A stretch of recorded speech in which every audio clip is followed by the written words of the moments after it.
Hey, in this video, I will show you how to turn on the best iPhone camera settings for high quality photos on your iPhone, no matter if it's the iPhone 13, 14, or 15. So hit the like button, hit the subscribe button, let's start. You want to head over to settings and you want to make your way down to camera. It should be right here with music, TV, photos, camera.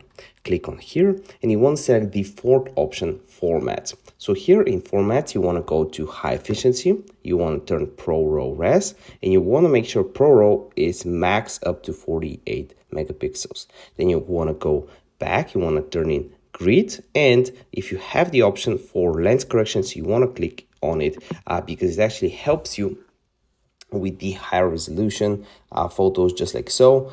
It makes them a little bit better on the edges. So this is pretty much everything. You can turn RAW max here as well. If you want to turn off these settings, you can click the grid, lens correction off. Then we went to format, most compatible. You want to click that off, and that's it. If this video helped you out, give me a like. If you're new, subscribe. And if you have any questions whatsoever, let me know in the comment section down below. See you next one.